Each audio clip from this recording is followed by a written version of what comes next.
Hi, Tom here. In this week's Circle Line Knot School video, I'll show you one way to draw a Celtic knot.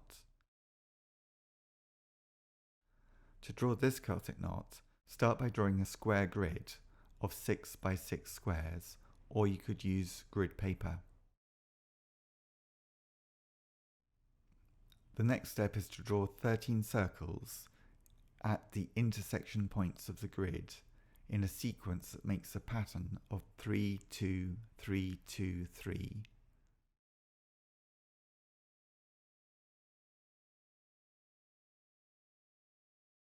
Next, draw 4 hook shapes at each of the corner circles, and each shape is repeating clockwise, so that if you imagine the hands of a clock going around the center circle, the shapes repeat in that way.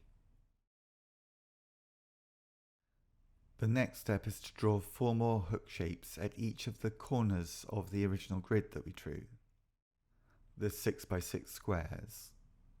And again, each of these hook shapes repeats in a clockwise direction around the center point of the center circle. The next step is to draw 8 straight lines, 4 from the center circle and then 4 more straight lines from the next nearest circle, so that you have 4 sets of parallel straight lines in the center of the design. The next step is to draw 4 more hook shapes at each of the corners of the grid, so the shapes are repeating in a counterclockwise way around the center circle in the center of the grid. The next step is to draw a square around the 8 circles nearest the center circle, and the square needs to stop at every other pair of straight lines, at the edges of every other pair of straight lines, and then start again to create the square seen on its side, and the square needs to have round corners.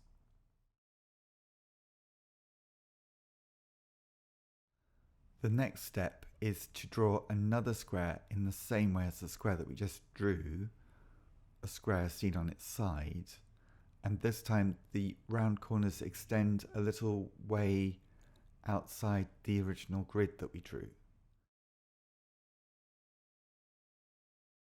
The next step in this drawing is to erase the grid lines that we no longer need, and then we could darken the outline of the Celtic knot.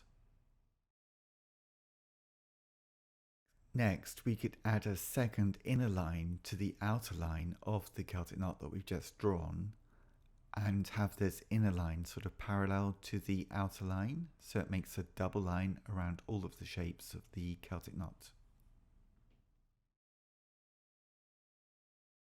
The final step in this drawing is to add some shading to the lower parts of each of the junctions of the knot, using some graded shading from a sort of mid-tone to a lighter tone, so that you get a sense that the shapes are interweaving.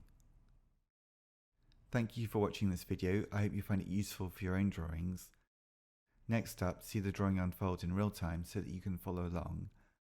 Please subscribe to my YouTube channel, Circle Line Art School, to keep up to date with all the content that I make. And if you'd like more details on drawing, please visit my website, circlelineartschool.com. Thanks for watching and see you next time.